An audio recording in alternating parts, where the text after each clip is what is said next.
恭敬大德僧亲，为此法会集一切众生，请转妙法轮，教导我们。如何了生脱死，离苦得乐，速证无生。Will the Sangha with great virtue, out of compassion, for the sake of this assembly and all living beings, please turn the wonderful Dharma wheel to teach us how to live suffering and attain bliss, and then birth and death, and quickly realize non-birth. Namo tassa bhagavato arahato samma sambuddhassa. Homage to the blessed, noble, and perfectly enlightened one. Namo sadanto sucheto ye alahati sanmiao sanputo che. 无上甚深微妙法，百千万劫难遭遇。我今见闻得受持，愿解如来真实义。Supreme and wondrous Dharma, subtle and profound, rarely is encountered, even in a billion eons. But now we see and hear it and accept it reverently. May we truly understand the Buddha's actual meaning. Buddhas, Bodhisattvas, Venerable Master, and all good knowing advisors, welcome back on our exploration of the Medicine Master Buddha Sutra. Today this week we are on class 69, and let's recite the Buddha's name 7 times before we continue. Namo, quelling disasters, lending life, Medicine Master Buddha. Namo, quelling disasters, lending life, Medicine Master Buddha. Namo, quelling disasters, lending life, Medicine Master Buddha. Namo, quelling disasters, lending life, Medicine Master Buddha. Namo, quelling disasters, lending life, Medicine Master Buddha. Namo, quelling disasters, lending life, Medicine Master Buddha. Namo, quelling disasters, lending life, Medicine Master Buddha. Medicine Master does come one, Medicine Master does come one, Medicine Master does come one, Medicine Master does come one. Okay, let me pull up today's slides. As I'm doing that, does anyone have any questions, clarifications they would like to share or ask?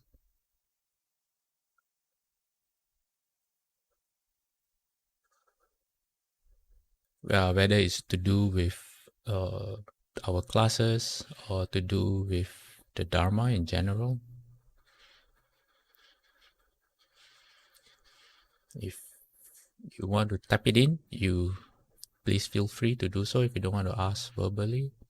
Okay, so today, so last week, so where we are right now in the sutra is that we are looking at the Buddhist cosmos, because we are in a part of the sutra that speaks about rebirth in the heavens and we've covered about possible rebirths in the hells in the last few sections of the sutra.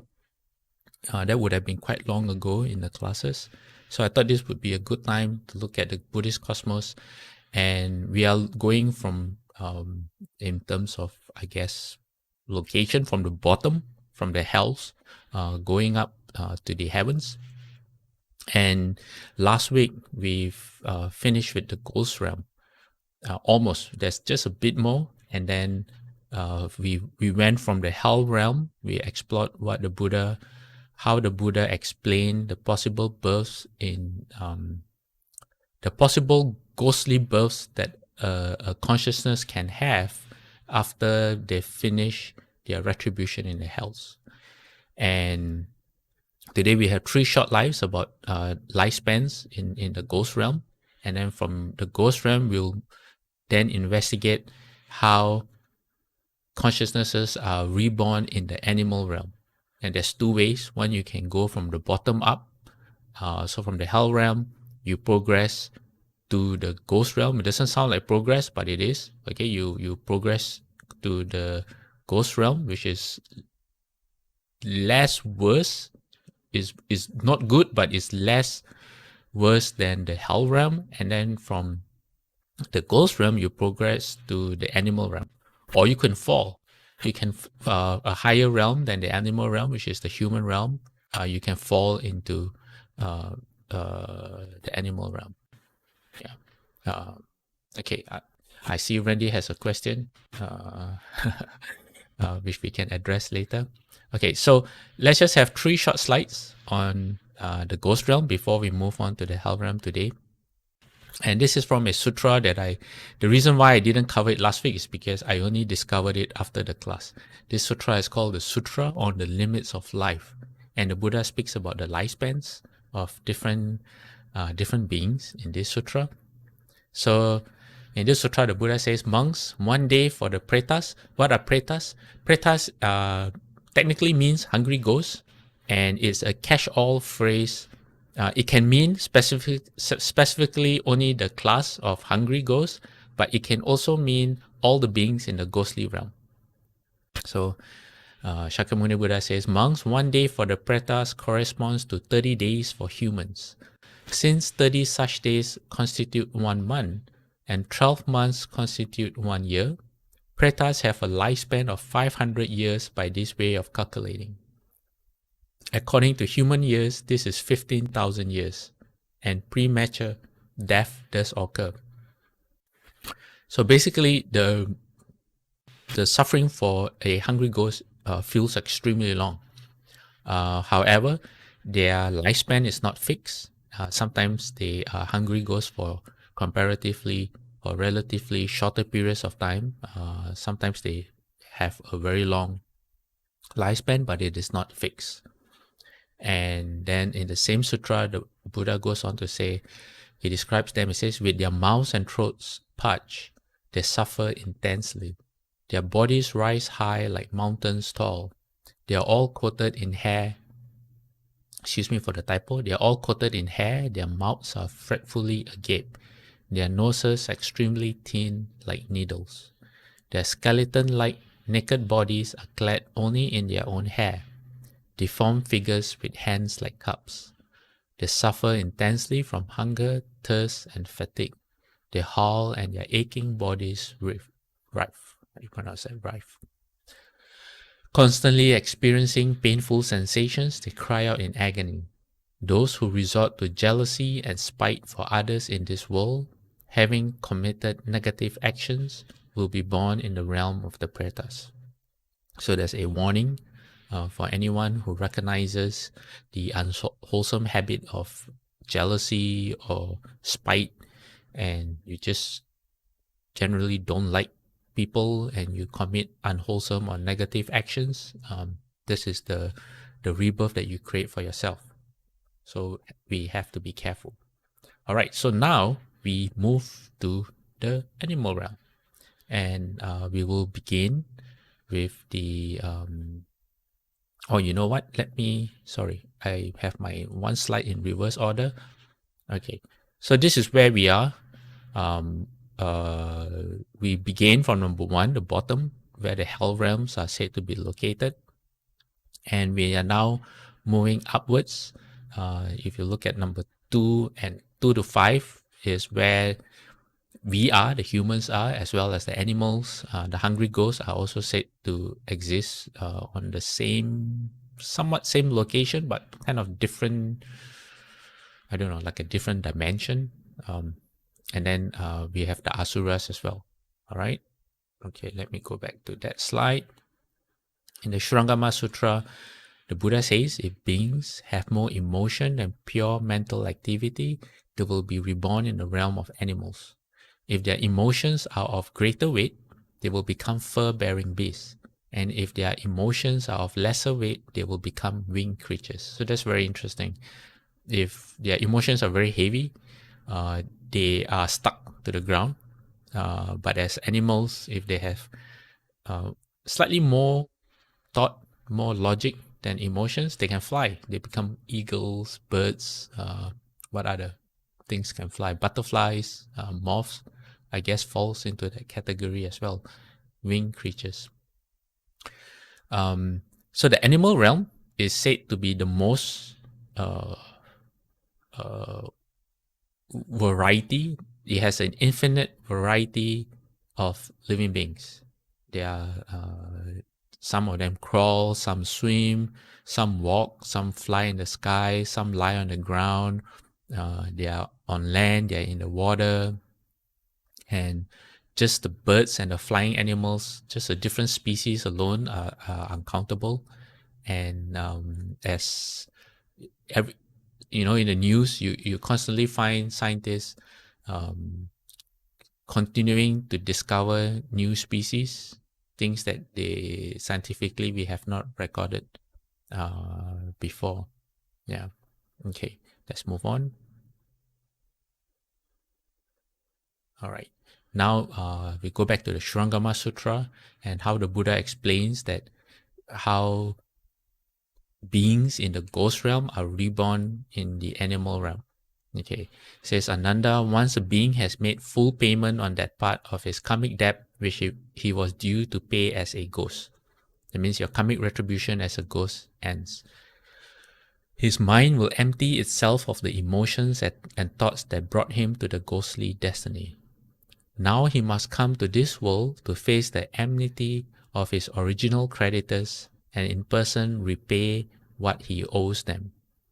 Thus he is born in the body of an animal to repay his debts from his previous lives. So Shufu always says karma is fixed, and whatever karma you accrue, there will come a time when the conditions are right, and then you have to pay back that karma. So this is one of the instances where the conditions become right, and it pushes the consciousness to be reborn into the animal realm. Shufu says he has to pay back, everyone has to pay back what they owe. If you eat the flesh of animals, either now or in the past, then in the future you will have to be eaten by others. Shufu is very direct. Okay, what else does the sutra say? Or the Buddha says in the sutra. Buddha says, suppose a being has been a bizarre, shape-shifting ghost and has assumed the attributes of an object. Okay, what does this mean? Assume the attributes of an object. Shufu explains, he says, some ghosts are greedy for material objects, just like people. We want the next, the latest, what's the latest? The latest iPhone, or the latest car, or maybe a house, or clothes, shoes, watches, and all that. We are greedy for material objects. So this strange ghost then take the shape of the material objects. it may not be what we take to be how you say, okay, we like phones and cars and all that. For them, it could be something else. It could be rocks, it could be boulders, other things. So the Buddha says, when the object disintegrates, that means you could say the physical representation of the shape shifting ghost disintegrates. That means its karma has come to an end as a ghost. Then the being, having undergone its retribution as a ghost, is reborn into this world, usually as an owl. So if you see an owl, then you can kind of guess, I think, that in your past life, maybe you were a bizarre shape-shifting ghost. Then leave the owl alone. Shufu says it's not totally fixed, this principle, but it's in general. Okay. And then next, the Buddha says, suppose a being has been a drought ghost and has assumed the attributes of a southeast wind. When the wind dies down, then the being, having undergone its retribution as a ghost, is reborn into this world, usually among the various kinds of animals that are considered to be ill omens. So Shufu's commentary, he says that wherever there are drought ghosts, there's always the land will experience no rain. The land is always arid. And they become this kind of ghosts because they were greedy for lustful experiences. And the lust that they created, through lust, they created karma.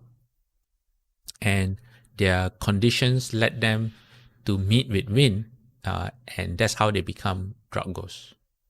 And they cannot, in all these instances, they lack the conditions to become people yet. And instead they become weird beings, and in this case ill omens, meaning they foretell evil. What are foretell evil? I don't really know. That means when you see them, they are inauspicious.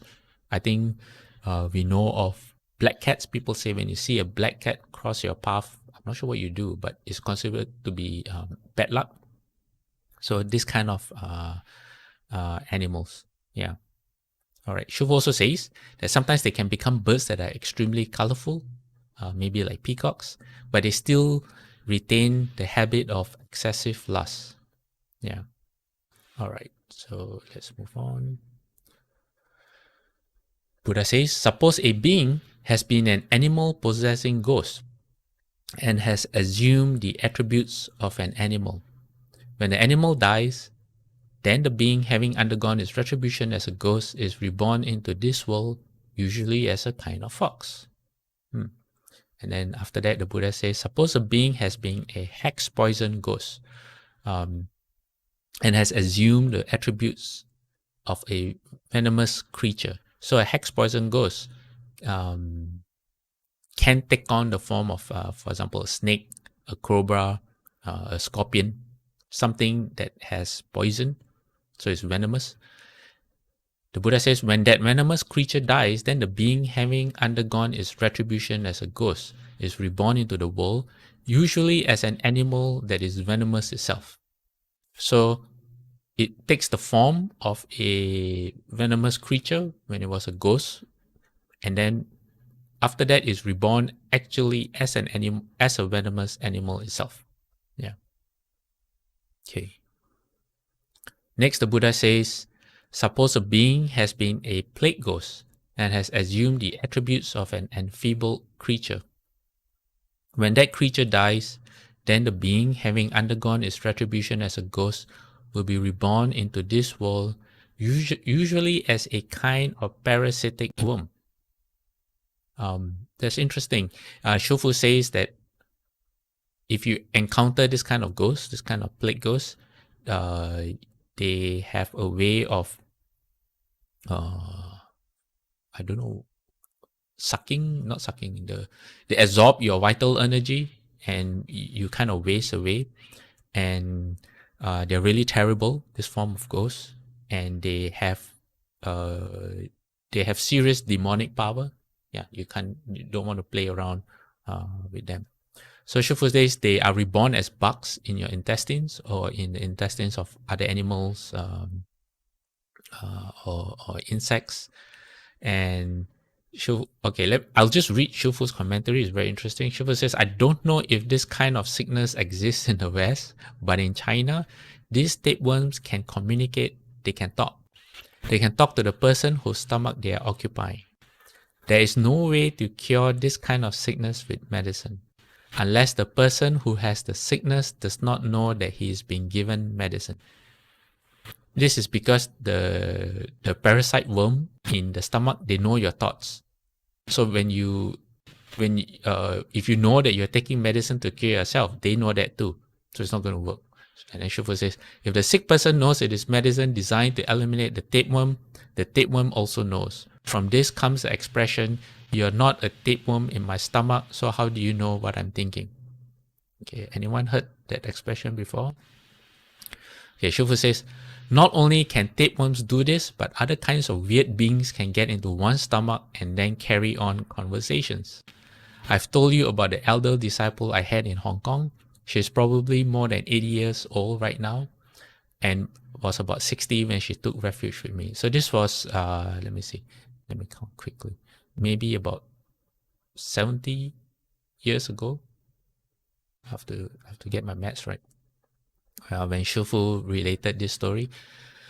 So this woman that Shufu is referring to, some of you might know the story, was when Shufu was in Hong Kong. I think he was in Hong Kong, and Shufu would lecture every night. And this lady was deaf; she couldn't hear. But every day she would climb up. Shufu said there's about 300 steps up the hill. She would climb up the hill, and although she wasn't able to listen because she was deaf, she was still really sincere, and she would sincerely sit there as Shufu lectured.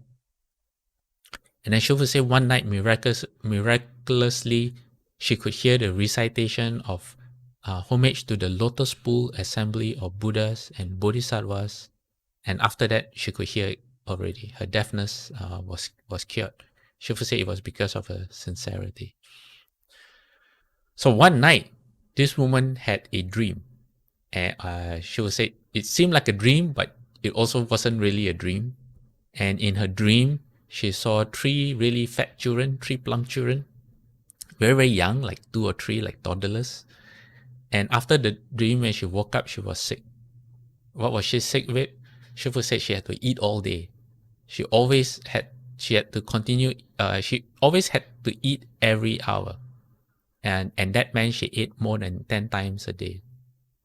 So thinking that she had a disease, she went to a Western doctor, but they couldn't find anything wrong. If she went to a Chinese doctor, they couldn't find anything wrong. And Shufu said this continued for 2 or 3 years. Every day for 2 or 3 years, she had to eat 10 times a day. And then Shufu said on one day, the 7th day of the 2nd lunar month, the day before the celebration of Shakyamuni Buddha's accomplishment of the way, Shufu said she came back. He came back from Se Sing Monastery on Tayu Mountain. I'm not sure where that is. Maybe in China. So she told Shufu, said, Shufu, how come there's someone in my stomach talking to me? So Shufu said, what does it say? And she said, well, today I made some cakes, coarse rice cakes. But when I ate them, something in my stomach said, I don't like to eat that stuff. So Shufu said, what do you say in reply? What do you reply back? And she said, well, I said, you get full and that's good enough. If you don't eat, then what are you going to eat? So she was having a conversation with her stomach. So Shufu advised her, says, don't worry, tonight I'll make you well. When you go home, you light a stick of incense at your altar at midnight and recite the Buddha's name. So Shufu said, that's what she did. When midnight came, she lit a stick of incense and began to recite the Buddha's name. And Shufu described that as she was reciting the Buddha's name, She saw the 3 children come up from her stomach, the 3 children that she saw in the dream, the 3 fat little children. And she also saw Veto Bodhisattva, and Veto Bodhisattva put 2 bowls of noodles in front of the 3 children, who began to fight over who would be able to eat the 2 bowls of noodles, because there were only 2 bowls and there were 3 of them. Then they finished eating, and Veto Bodhisattva took them by the ear, pinched them by the ear, and dragged all 3 of them away. And after that, she was cured. Yeah, so that's Shufu's very interesting encounter with beings in the stomach. And so in the Dharma talk, Shufu explained, Shufu said tapeworms, which are the actual parasites, can talk in a person's stomach. But she said this woman's encounter was not with tapeworms, but with actually 3 weird goblins. 2 were frogs and 1 was a lizard spirit. They were kind of hungry ghosts. And Shufu explained why she came about this sickness. Shufu said, I looked into her causes and conditions, and it became clear later that in a former life she was a Buddhist, and she knew someone who had this very same kind of sickness. He was already over the illness when she met him, but he told her about it, and her reaction was, I don't believe that. Who have ever heard of someone having a hungry ghost in their stomach, a hungry ghost who could talk to them? Because she said she didn't believe it, she had to go through the personal experience in this life of having that same kind of illness.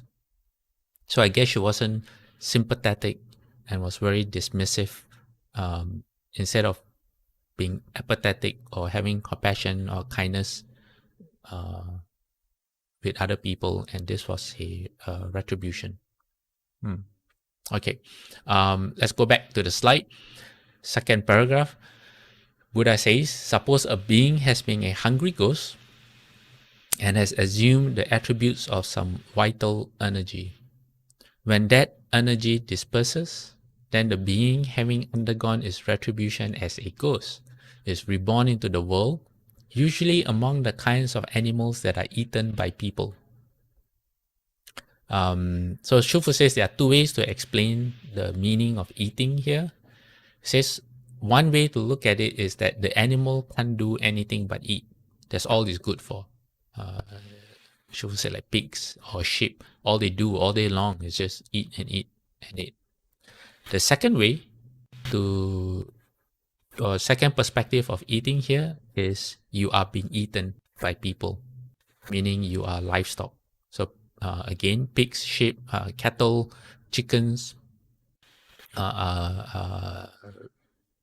living beings that ignorant humans love to consume. So Shufu says these ghosts are born into this kind of retribution where they are often domesticated so they can be fattened up and then slaughtered and eaten. Okay. Next, the Buddha says, suppose a being has been a nightmare ghost and has assumed the attributes of some dark energy, meaning from the hell realm they assume the dark energy and then become a nightmare ghost. Shufu says, what is a nightmare ghost? He says this is the kind of paralysis ghost. When you sleep at night, they come and they prevent you from moving or from speaking. Buddha says when that energy disperses, then the being, having undergone its retribution as a ghost, is reborn into this world, usually among the animals that serve people or that are a source of people's clothing.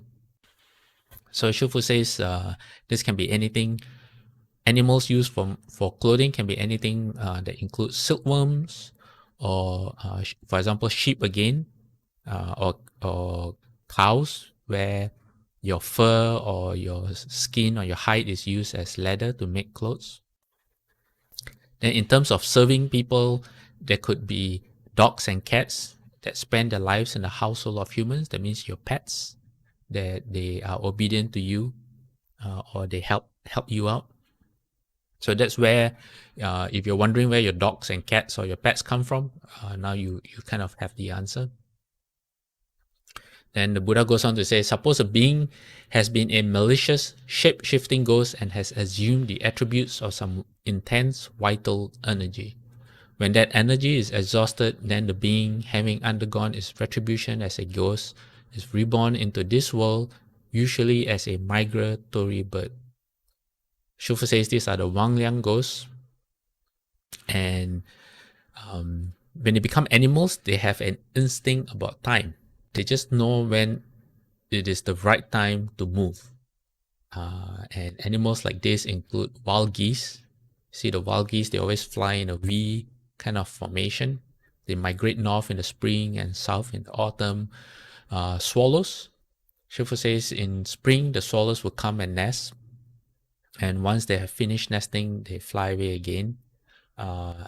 In the sea, there are also, migratory animals. They come, they can traverse long distances just by instinct. They just know through their consciousness when is the right time to come, and they all come together, sometimes in huge numbers, and they all leave at the same time. Yeah, across vast distances. Okay, let's go, move on. Another category is a being that has been an attendant ghost. We had some questions about this last week, so I'll have some clarification today. So suppose a being has been an attendant ghost and has assumed the attributes of someone who has light. When a person's light is extinguished, then the being, having undergone its retribution as a ghost, is reborn into this world, usually among one of the many kinds of animals that are considered to be good omens. Okay, so you bring good luck, or people think you bring good luck. Okay, let's look at attendant ghosts. All right, I found Shufu's commentary on this. Shufu says, what does brightness mean that the attendant ghost assumes? He says, it refers to people with wisdom, people who know how to recite mantras, for example, people who can practice. Or Shufu says it could also refer to someone known as a bright teacher. And what does this ghost do when it meet people like that? It becomes a servant ghost. It helps you do what you want to do. I'm not sure what that means. So Shufu gave a story. Shufu said in China, there was a man named, Qi Xiao Tang, who had 5 servant ghosts. He didn't have just one, he had 5 servant ghosts. What did this ghost do? Shufu said one of these ghosts specializes in gathering news. That means whatever is going on, the ghost would come back and report to this person. So you don't need the internet. You don't need to look at the newspapers. This ghost will help this person, Qi Xiao Tang, know what's going on. And then another person would help him listen to whatever he wants to listen to. You want to listen to people's conversations, this ghost will do it for you. And then Shufu says, since ghosts have 5 penetrations, they could see things that the ordinary eyes cannot see. What else do they have? They have the penetration of the heavenly eye. Okay, so you can see things that eye can't see, our normal flesh eye can't see. They have the heavenly ear, so they can hear things that our ears have a limit to our hearing, but they can hear more than that. They can read people's minds. They know what you are thinking. You don't have to say it out loud. They know what's in your hearts, your intention, and your plans, and all your scheming. The ghost will know. And the last one is, the second last one, the penetration of past lives. Ghosts can tell who you were before you became who you are right now. And that's a form of wisdom because it explains some of the habits that you have. And then the last one, which I don't know how to explain, is the penetration of the complete spirit. I don't know what that is. Maybe that enables the ghost to travel through walls and all that. I'm not sure. So Shufu says these kind of ghosts have a little cultivation. Some have practiced the way, so they are endowed with these spiritual penetrations. So the ghost that attended on this person could know what people were talking about and could see what was happening at great distances to find out what was happening. And then he would use that information to go and rescue people from difficulty. Shufu said, let me see. She said, for example, he will find out that at such and such a place, there were some weird creatures out to harm people, and he would then immediately go to that place, subdue the weird beings, and exorcise the strange creatures. So this is an example of what the servant ghosts would do. Yeah. And they got to be servant ghosts because in the past they were greedy to deceive others. Okay, excuse me. Hold on, I need to take a drink of water. Okay, now let's move on. Let's see the next paragraph. Buddha says, suppose a being has been an oracle ghost and has assumed the attributes of a human. When a human dies, then the being, having undergone its retribution as a ghost, is reborn in the world, usually among animals who serve people as companions or as messengers. Okay.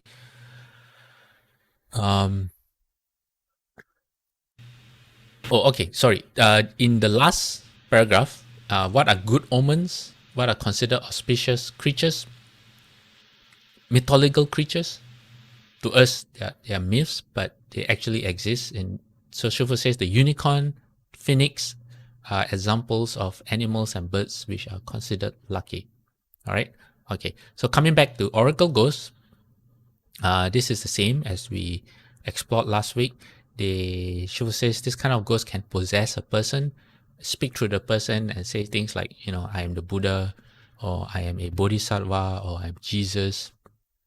And they are called messengers because they can predict lucky and unlucky events. And they can tell you what their predictions are completely accurate, and they can tell you what's going to happen. So Shufu says it's right at this point, because given that their predictions are very accurate, it's very, very easy for people without wisdom to get confused. People think that, oh, this is really the Bodhisattva, or this is really the Buddha. So Shufu distinguishes what is proper and the deviant. And Shufu says the proper is recognized as having come from cultivation of the way. It's not that you rely on a ghost or spirit or a Bodhisattva or a Buddha to tell you such things. Be sure to recognize this clearly. In China, such people who are possessed by a ghost are called mediums or shamans. They are able to heal people, but it is not the person who does the healing. What does it is the ghost or the spirit which is possessing the person. It's like those people I described earlier who can stick knives in their skulls and swords into their shoulders. They are examples of possession by messenger ghosts. So this kind of phenomena in Malaysia is pretty common.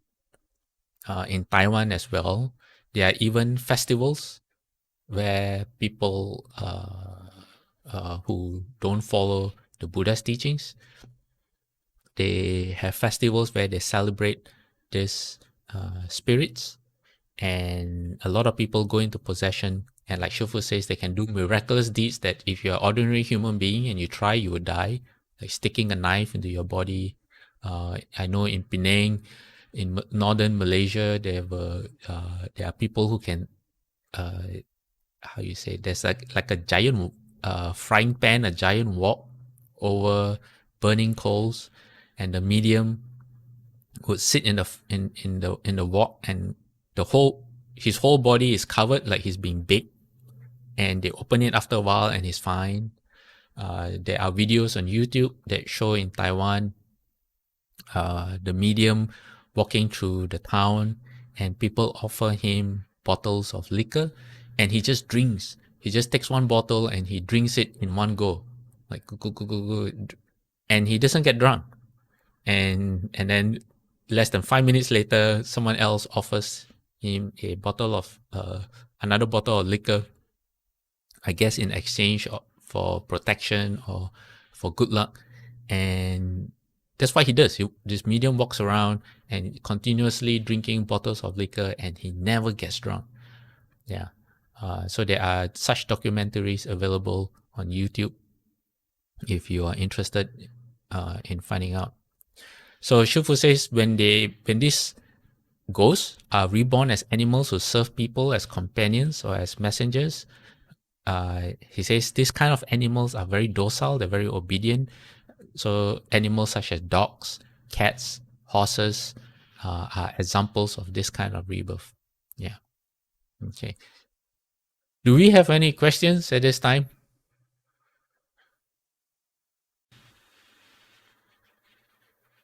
I know this can be a very interesting topic for some people. Okay, going on. So at the conclusion of of this chapter of the Shurangama Sutra, the Buddha says, in this way, Ananda, when the fires of their karma have caused their lives as ghosts to wither away, these beings are reborn as animals in further repayment of the debts they incurred during their previous lives. This too is the consequence of their own delusion. If they experience a full awakening, then with their wondrous and perfect understanding, they will know that fundamentally these retributions are not real at all. What does this mean? That when they awaken, they realize that these retributions are not real. Think of it as like in a dream. When you are caught in a dream and you don't realize that you're dreaming, the emotions that you go through are real. If you are unlucky to be in a nightmare, the fear that you feel is real, the anxiety that you feel is real. And everything that you encounter in the dream comes from your mind. Your mind generates everything and makes it real. But when you wake up, you realize that, oh, it was just a dream. It it it happened, but at the same time it didn't really happen. So it's something like that, where all these retributions are created by your own karma. But once you get out of the cycle of birth and death and you become awakened and you free yourself from the shackles of samsara and from karma, you realize that, oh, they were not real at all. They just existed within existed within the conditions of your consciousness at that time. Yeah, that's one way to understand that. All right. Okay. Now moving on, more into the animal realm. Okay, I took this from the book called The Buddhist Cosmos. It says that when an example is needed for the very smallest and most inconsequential animal, bedbugs are mentioned. On the other end of the scale, the largest animals of all are certain giant sea monsters which can be as big as 1,000 yojana from head to tail. This is to highlight the variety of animals that are in the animal realm. Say a birth as an animal is considered one of the unfortunate ones, but it is better than the hell realm, but worse than becoming a ghost. Let me see, is that right? Worse than becoming a ghost? Better than the hell realm, but worse than becoming a ghost. I'm not sure about that because in the Shurangama Sutra, you kind of, from the hell realm, you progress to the ghostly realm and then to the animal realm. That may be a typo.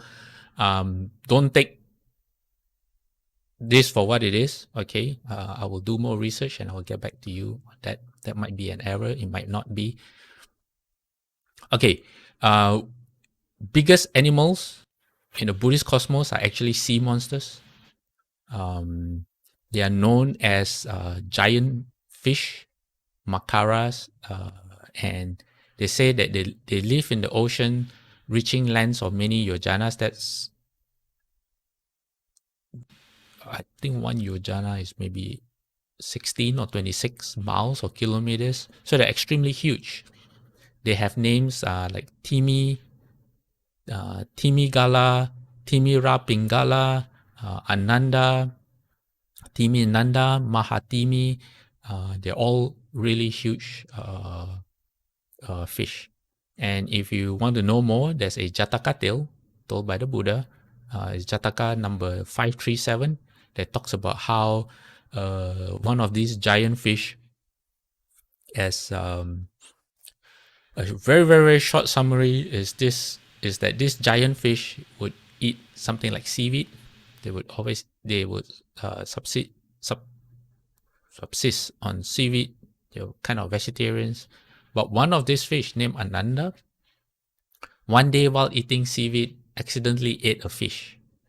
And it was chewing the seaweed. It says, "Oh, today's seaweed is really nice. Like, it's a flavor I haven't tasted before and it's really delicious." And then he realized he actually ate a fish. And that got him to a lot of false thinking, where he devised a plan that whenever fish came to see him, like a school of fish, as they left, he would always catch the last few of the group swimming behind, so the rest of the group didn't know. But one day, the fish realized that their numbers were getting less and less. And so they devised a plan to catch this fish, and this giant fish, to teach him a lesson. And the giant fish kind of, crawled his way around a mountain looking for fish to eat. But because he was so big, as he crawled his way around the mountain, he ended up staring at his own tail. And he didn't realize that was his tail. So he bit into his tail and he suffered great pain. And when he bit into his tail, his blood came out, and that attracted other fish who started eating him until he died. Yeah, it's kind of a very macabre story. So that's in Jataka 537. Okay. So how do you become an animal? Well, in the sutras, usually it is attributed to if one has immoral behavior, if one holds false views, if one is cruel, you're cruel to animals and to other living beings, breaking of precepts, and then concealing of offenses, being very greedy for flavors, and you do evil deeds. You can take this to mean the 10 as unwholesome deeds. These are all the causes that creates the condition of a future animal rebirth. So you want to watch out for all this. Okay, next. Animal. So why is it bad to be born as an animal? If you can't guess already, one of the other reasons is because it said animal consciousness. This is a Pali term. It's called ahetuka. What does ahetuka mean? It means that you don't have the roots or unable to plant causes. So an animal, the consciousness of an animal does not contain greed, anger, and delusion, but you don't they don't contain the 3 bright roots instead, which is non-greed, non-hatred, and non-delusion. So what this means is that in practice, an animal goes through life experiencing the results of previous karma and has little ability or opportunity to make fresh karma. Okay. These causes come from when we say causes and conditions. We create the causes for future conditions. It is said that animals cannot do that. So they cannot take control of their karma. So what happens? Is they are just creatures of habit. The first thing that comes into their consciousness, the feeling or the thought that they have, they follow after it and are unable to discern or be able to stop themselves and ponder if that's the right thing to do or not. They just follow after their habits. That's in general, okay? In general, this is what it is said about animals, okay? Why is it said in general? Well, it says there are, however, exceptions to this rule. It is said that when animals such as deer or birds hear a Dharma talk, pay homage to the Sangha or to a stupa, and then in parentheses it says presumably by circumambulating it, they make skillful karma whether they know it or not. And when cows, dogs, biting fleas, or lions and tigers harass a bhikkhu or deprive him of life, they make unskillful karma whether they know it or not. So that's not a very good state to be in. So that there are stories, okay? So there is this story called the Frog Devas Mansion. Let me see what time we have. Okay, it's 9:52. Okay, we have time. Let's do this story. Okay, this from the collection of teachings called the Vimana Watu, and this is number 51 from that list. It's called the Frog Devas Mansion. Okay, so since we are running out of time, but we still have time, I'll give you the short version. It is said that the Buddha, every day when he awakes from his meditation, he surveys the world and he sees the potentials of living beings, and he can see, oh, today this and so person or so will be ripe for awakening. Okay, so the Buddha said, today when in the evening I'm teaching Dharma, a frog hearing my voice and being attracted to it. So this is a spoiler for the whole story. So a frog hearing my voice and being attracted to it, suffering violence at someone's hands, will be killed. He will be reborn as a deva and will come while the great populace is looking on. Thereby will be a great penetration of Dharma. Okay, if you're not sure what the Buddha is trying to say, it's okay, because this is the rest of the story. So the same day in the evening, the Buddha began to teach the fourfold assembly. That means everyone who wanted to listen to the Buddha came. Then a frog, thinking this is what is called Dharma, came out of the pond and crouched at the back of the listeners. That means right at the back, this little frog was there trying to listen to the Dharma. And then just then a certain shepherd came to listen to the Dharma, and without seeing the frog, the poor frog, this shepherd put his staff on the ground to lean on and crushed the body of the frog. So the poor frog died while trying to listen to the Dharma. So for most of us, we think that, oh, this is a very unfortunate thing for the frog, but it turns out no, because with his mind, this is referring to the frog, with his mind gladdened by the sign of the Dharma, the frog died and was reborn in the Triumtrimsha heaven, the heaven of the 33, not bad, as a deva in a 12 yojana golden mansion. 12 yojana golden mansion means that one of the biggest houses you've ever seen. You maybe times that by 10, and that's the size of his golden mansion. And his rebirth there was as if waking from a dream. Like you close your eyes, you open your eyes, like you just wake up from a dream, and he found himself in this place. And he found himself surrounded by a company of heavenly dancing girls. That means he has a lot of maidens to serve him. And he wondered, from where did I come from to this place? So he reflected on what deed he had done, and he realized that it was nothing else but his attraction to the Buddha's voice. So that's pretty amazing. Okay. So at once he came with his mansion, descended from it, and seeing the Buddha, went up to him and honored him. So devas in the heavens, when they travel, their mansions travel with them. You don't have to book a hotel room wherever you go. All your whatever you want, your favorite chair, your possessions, they all travel with you. It's very convenient. So he traveled in his mansion to where the Buddha was, and the Buddha was still speaking Dharma. And the Buddha asked him, said, who bright with psychic potency, means power, and entourage, because he brought all his heavenly maiden girls, with surpassing beauty and light shining in all directions, is honoring at my feet, or honoring my feet. So the formerly frog Deva said, I was formerly a frog, a water denizen, but while I was listening to your Dharma, a cowherd killed me. From a moment's serenity of mind, now look at my psychic potency and entourage, my majesty, my beauty. Now look at my psychic potency and entourage, my majesty, my beauty, and my brightness. Those who have for long heard your Dharma, it is they who have attained the unmoving place where they go grieve not. So meaning, one of the good things about hearing about the Dharma, and if you hear it right,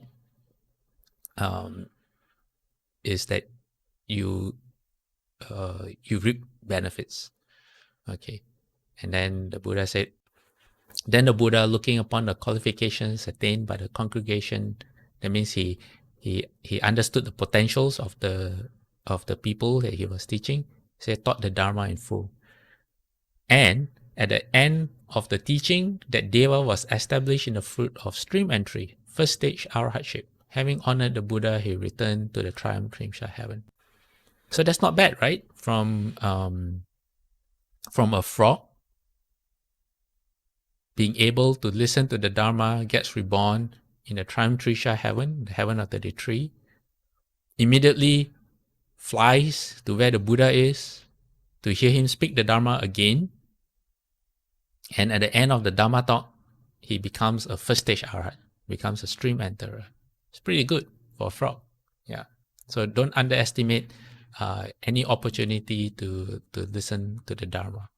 Okay, we have a few minutes left. I have a few more good stories which we may not have time for. So what I'll do is I have a few slides left from Shifu.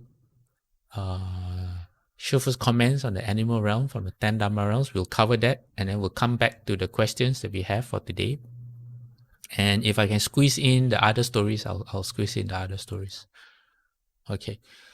So Shifu says, and this is taken from the 10 Dharma realms. Shifu says you shouldn't play around with the remaining 3 Dharma realms, which are the animal, hungry ghost, and hell realms.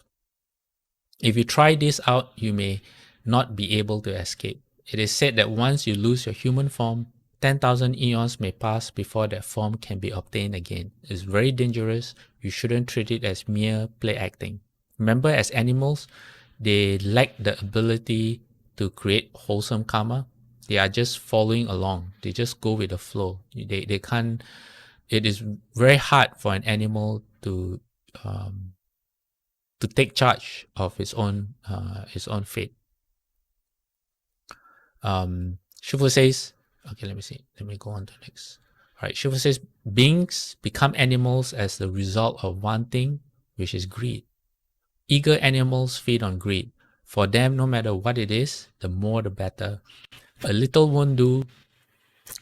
They're insatiably greedy, and they never get tired of more. Okay, let me go back one slide to the previous slide because my notes are there. Shifu says that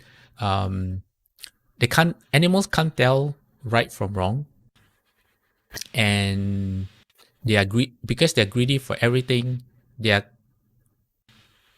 The idea of what is reasonable is very different from what we consider as reasonable, even to the point that they are greedy to eat excrement.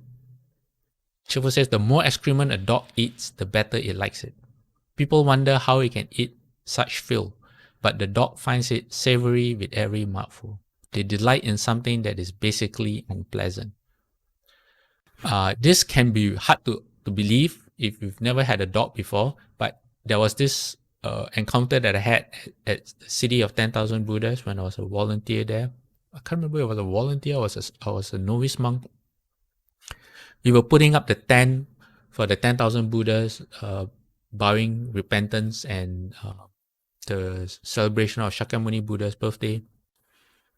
And this dog, I think it was a bulldog, ran in, and we hardly see any dogs at CDTB because we don't usually allow people to bring in their dogs. So this dog had a collar on and it ran in, and it was a very friendly dog. And somehow or other it found its way to me. And so I was holding on to the dog collar, trying to figure out what we should do, because we don't want the dogs to chase after the peacocks.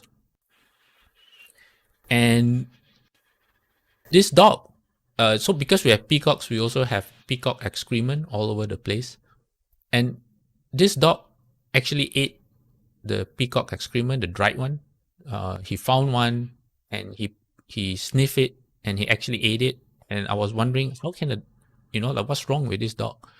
So that's what Shifu says. Dogs, through their greed, they can't really tell right from wrong, or what is reasonable or what is not reasonable. So Shifu says such greed puts you in a lot of danger. What kind of danger? Being reborn as an animal kind of danger. Yeah, so be careful. Shifu says, please pay attention to greed because it makes you very irrational. Gets you as a human, it gets you cheated. Yeah. Okay. What else does Shifu say? Shifu says, Okay, I already mentioned this about the dog eating excrement. Okay, Shiva says animals are not clear about right and wrong because they lack the ability to reason. And how did they get that way? Simply through greed. They become muddled and ignorance envelops them so that they become totally oblivious to anything rational. So take heed and don't be greedy. People who have left a home life should not be greedy for money, but some say the more the better. Such greed puts you in grave danger and it's easy to become an animal as a result. Okay. All right, let's go to the questions. There was a question from Peggy. Peggy, do you want to ask the question again yourself? Sure. I just wonder about the speed of reciting the sutra or mantra, because quite often when, I find that a lot of time when I participate in the recitation, doesn't matter which kind of recitation, it's so quick that I cannot really follow. And that kind of make me have the impression that the quicker we recite, the better. I don't know if that's correct. Okay. There are a few ways to look at it, Peggy. Mhm, If mhm. you look at it from a point of, I know your question is about in an assembly, but Yeah, let's look at it when you say is quicker better. It's hard to say if quicker is better because everyone's different. So if you're right. reciting for yourself, Mhm. then it is very what's the word for it? Arbitrary. If you're reciting for yourself, you can recite at whatever speed that you're comfortable with, as long as it helps you enter concentration. So when it comes to speed and it's on a personal level, you're reciting for yourself, it's up to the person who's doing the reciting. Because Okay. yeah, because only the person themselves will know if they are doing it because they just want to get it quickly over with, or they're doing it because it works for them at that speed, it helps them settle their mind, so only they will know their true intention. Okay. Okay, coming to the assembly, there's a certain skill when it comes to being a Veno or a proctor. Mm. In traditionally, the master Veno in a monastery is seen as the number two person in terms of importance. The first one is the abbot. Mhm. I think I might be wrong. The first one is the abbot. The second one is the Veno, because Yeah. the Veno leads everyone in the recitation. And I think the Mhm. third one is the person in charge of the kitchen, I think. All right. So a Veno's job is to be able to lead the recitation, not to control the recitation, but to be able to to lead everyone in a way that fosters proper concentration. So Okay. that's so it does. So it means that a Veno doesn't have to be enunciating every syllable. I'm talking about ceremonies. Okay, I'm not talking Right. about Right. reciting a sutra. Yeah. So in a ceremony, because people are usually they understand what's going on, or they have the Exactly. book in front of them, so they Mhm. know what syllable is coming next. Mhm. So a Veno is supposed to be able to lead the assembly in such a way that people can their minds can settle as much as possible. For people Right. who are new, sometimes they might because you're not used to it, you haven't memorized it yet, or Yeah. it's still new, or the language is different. Then of course there's a period of adjustment. Okay. Yeah, but once the period of adjustment is over, ceremony should be conducted in a way, like I said, that fosters proper concentration. That's great. Thank you very much for the explanation. So that's how it should be done. As to the various ways other people do it, sometimes there are reasons. or sometimes they're habits, sometimes it's just the personalities of the different proctors or the Venos, or maybe they haven't gone through proper training. But the good thing is the more you do it as a participant, if you have memorized it all, no matter how fast it is, you are still, it doesn't compromise how you might Yeah, even like it really quick. okay. Yeah. Yeah. Okay. So your Good. opinion might change with more experience you have. Okay. All All right. right. Okay. Yeah, thank you very much. Okay. And then Randy has a question. Who am I? When we ask questions, when we ask ourselves why we ask this question, Randy, do you want to ask your question yourself?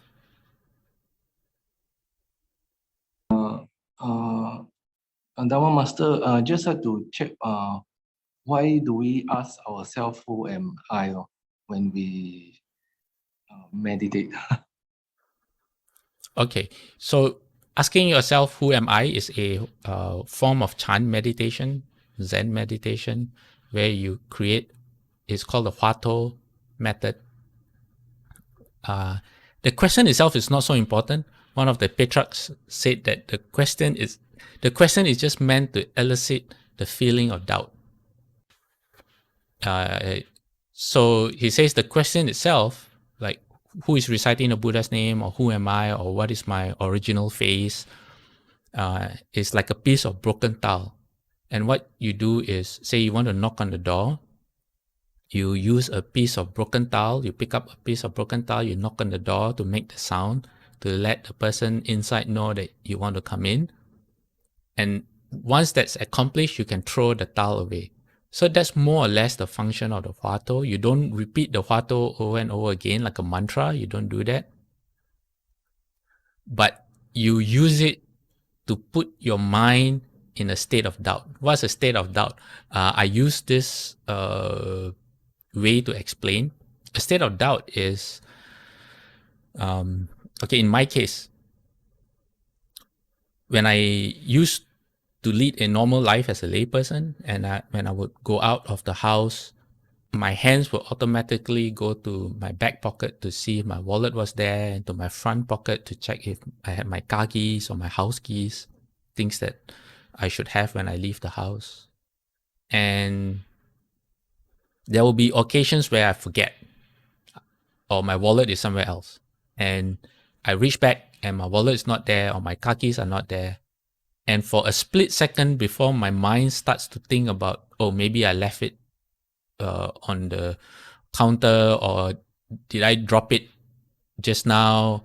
Before my mind even starts to have the kind of false thinking, there's a gap between the realization that my wallet's not there and the next thought. And that's called the doubt. It's just like, you could see my face right now. It's like, huh? Like what? You know, the feeling of what? Like, what's going on kind of feeling. Another example would be, say you see someone that you know, but you can't quite remember who they are. And before your mind starts to think about, oh, maybe this is someone's cousin or someone's auntie, or I met this person, my ex-colleague or something like that. Before you go there, there's a split second where it's just a kind of feeling. That's the doubt that you want to hold on to. That's the Huato method. I might be wrong, but that's my personal interpretation of the Huato from what I've studied, or from my experience. So you hold on to that doubt, and is the question that you have used originally to create the doubt just melts away. The question is no longer important. If you're beginning with the Huato method, you might get distracted, like what's for dinner, what's for lunch, what time is it, or who's calling me, and then the doubt will go away. And then in order to redevelop that feeling of doubt, then you need the question again. So you pick up the broken tile and then you knock on the door again, and you throw away the tile. You don't need it anymore. And over time, when you get really good at it, you are able to hold your mind in that kind of suspended thought, in that state of mind. You are able to create that state of mind and abide in that state of mind for a very long time. And that's chant meditation. You just sit there, your mind is really concentrated, engrossed in that feeling of doubt. I hope that makes sense. If you haven't tried it before, it's not going to make sense at all. This is experience. I mean, you have to understand it through experience. It's not if not, it is a very abstract thing. Yeah. This comes from, you have to practice it to figure it out yourself and come up with your own examples or your own huato or understanding. All right. Anyone else? Any more questions?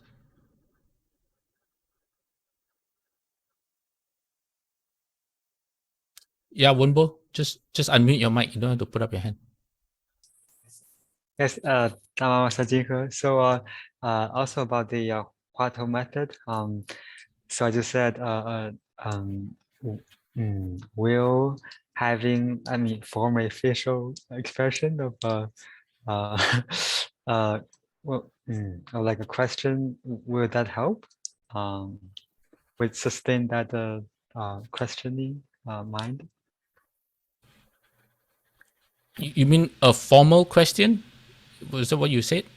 Oh, I'm sorry. So before you mentioned, it's like when you reach into your pocket, you found the keys missing, and then you might form a facial expression on your face. And do you think if we were gonna try it, we'll like form a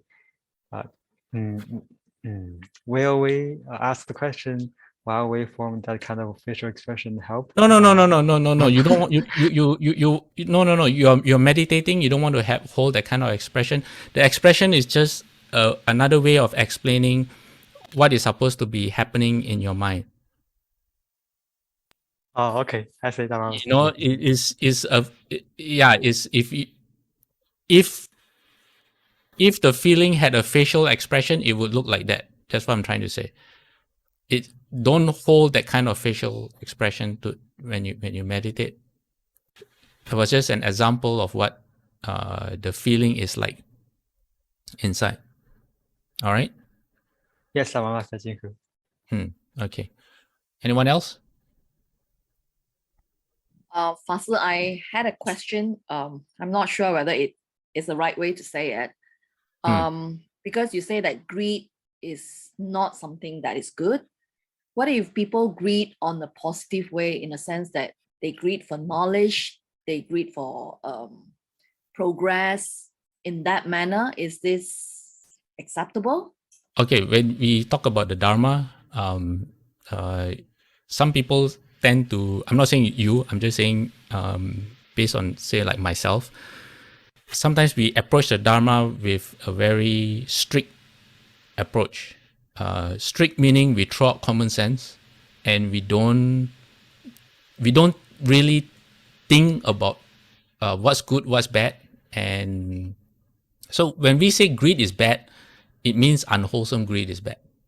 When we say doubt is bad, that means we say it is a category of doubt. Not all doubt is bad, because there are certain doubts that lead. Okay, for example, like doubt. There's skeptical doubt. Whatever you tell a person, they just dismiss it. They say it's not true. No, this is nonsense. No, I've never heard or seen this before. There's someone in the monastery actually said, I've lived for 70 over years. I've never heard this before, and just dismiss the advice that was given to them. That kind of doubt is very unhelpful. Why? Because it comes from a close-minded habit that prevents the person from learning new things. It's not open-mindedness. It's not an open-minded kind of perspective.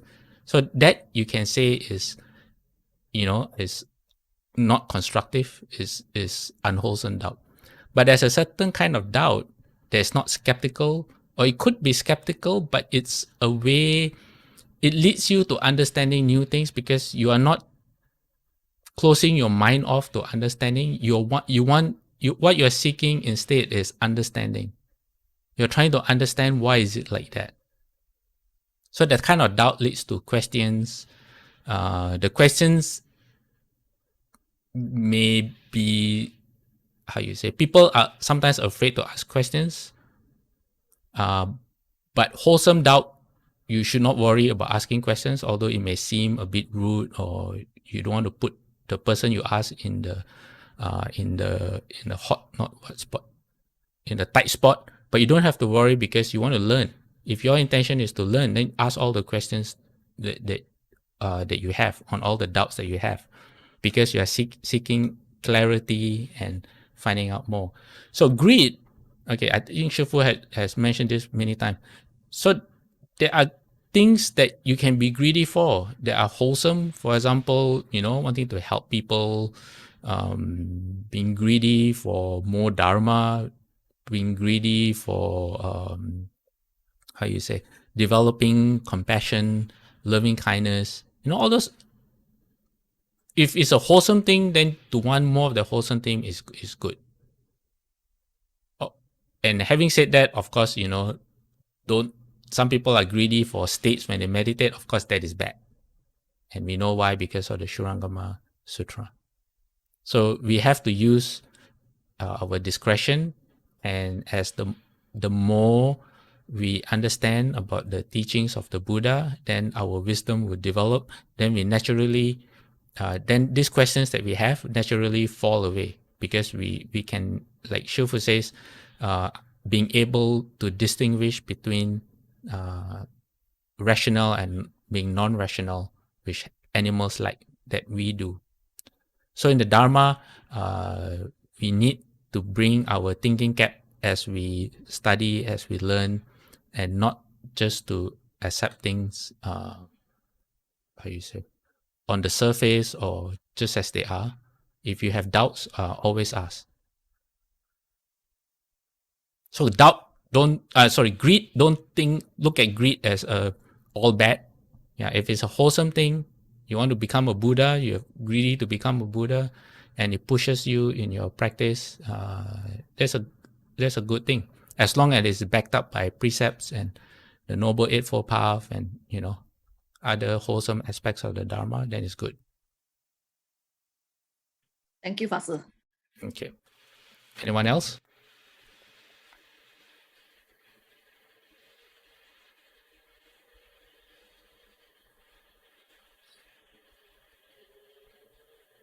One more.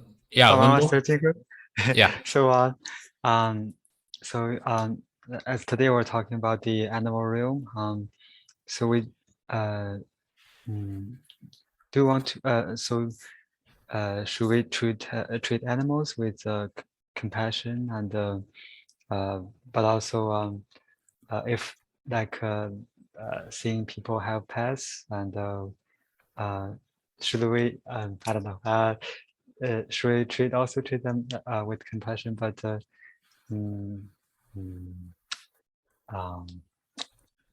Okay. Sorry, yeah, basically Okay, what's the attitude of yeah. Yeah, our attitude to animals, and not just animals, but all living beings, should be like this. Okay. What if you found out that your dog or your neighbor's dog used to be your parents, your mom or your dad from your previous life? What would happen? Okay, ask yourself that kind of question.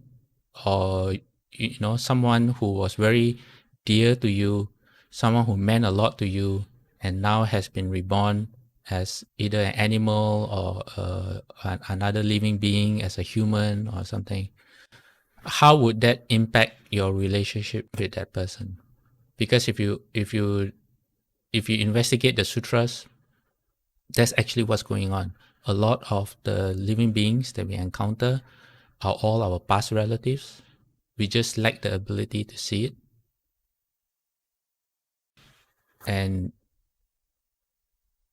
an extension of that is being able to see the Buddha nature in everyone. You start first by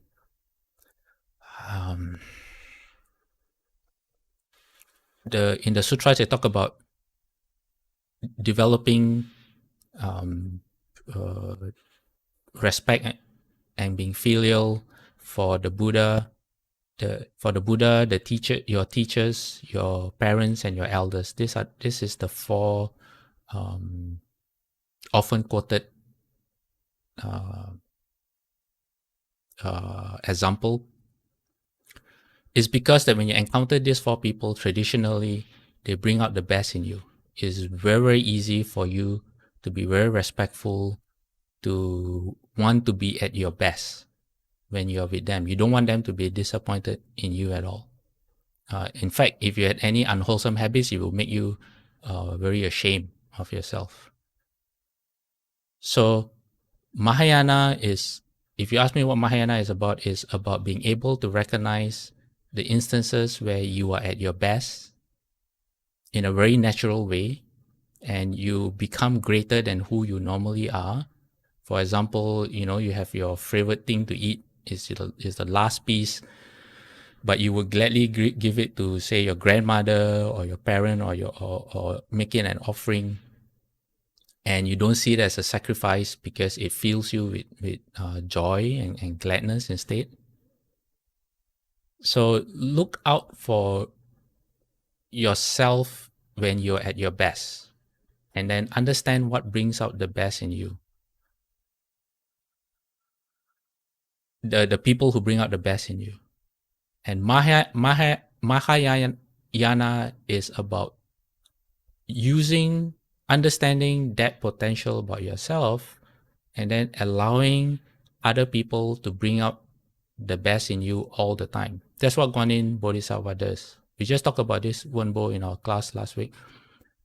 So Guanyin, why she's Guanyin is because everywhere she goes, she allows people to bring out the best in her. That's why she's Guanyin. If Guanyin meets a difficult person and allows that person to bring out the worst in her irritation, her lack of patience, she wouldn't be known as Guanyin. So Mahayana practice is about understanding where we are at our best, and it's usually when we think of the Buddha, our teachers, our elders, and our parents, and being able to apply what we can apply to these people to everyone else. So Mother Teresa talked about, when I see a hungry person, I see hungry Jesus. When I see a poor person, I see a poor Jesus. And she helps them. Why? Because seeing them as Jesus brings out the best of her. So if we see people or human living beings as less than what they are because of our confusion, then it just brings out the whatever level we see them at. If we see an animal as being less than us, then the food we share with them, we give them the things we don't want to eat, for example, rather than what we want, which is natural because we see them as less than us. But if we can see all living beings as potentials to bring out the best in us, just based on how we see them, how we adjust our relationships towards them, our perspective of who they are, then it can transform our lives. So that's what it means when they say see the Buddha nature in all living beings. If you can see the Buddha nature in all living beings, that means everyone you meet is always bringing out the best in you because you treat them just like how you would treat the people that you really care for in this life. But it's very easy to do. I mean, when you see them in that way, whatever you do for them, like I said, it's not a sacrifice at all. In fact, the more you do, the more happy you become, the more joyful you become. Then very, very soon you'll be like Guanyin.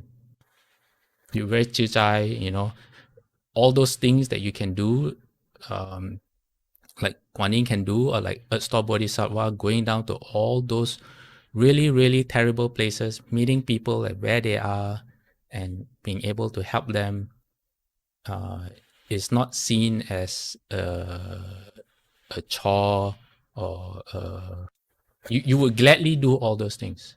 Yeah. All right. So when we look at animals, we have to be very careful, because we have been reborn in samsara for so long, that the Buddha, Shufu and Shufu, they say that all these animals that we encounter have been our relatives before. It's just that we lack the ability to see. We don't understand.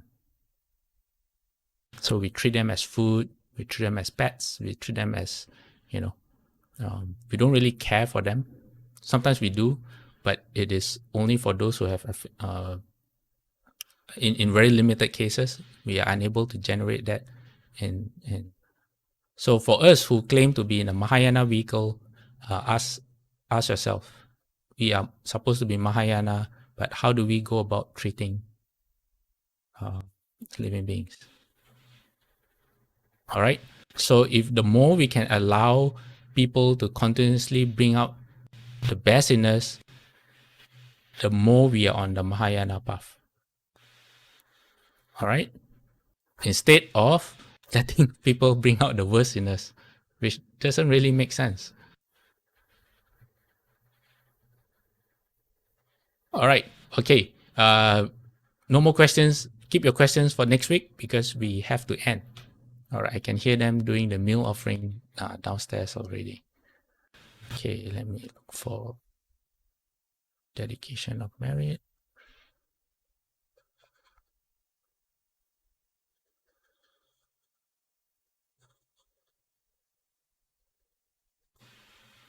Okay. I'm going to invite everyone to join us in putting our palms together. May every living being, our minds as one and radiant with light, share the fruits of peace with hearts of goodness, luminous and bright. If people hear and see how hands and hearts can find in giving unity, may our minds awake to great compassion, wisdom, and to joy. May kindness find reward. May all who sorrow leave their grief and pain. May this boundless light dispel the darkness of our endless night. Because our hearts are one, this world of pain turns into paradise. May all become compassionate and wise. May all become compassionate and wise. Okay, let's do 3 bows to the Buddha. Let me change my sound setting first.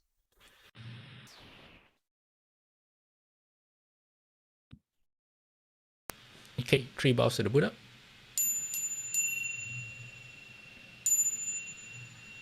Second bow.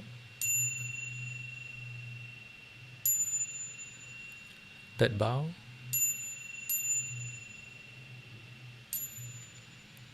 Half bow.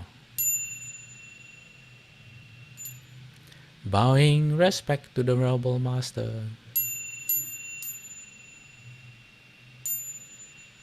Second bow. Third bow. Half bow. Alright everyone, Amitofo, and we will see you next week.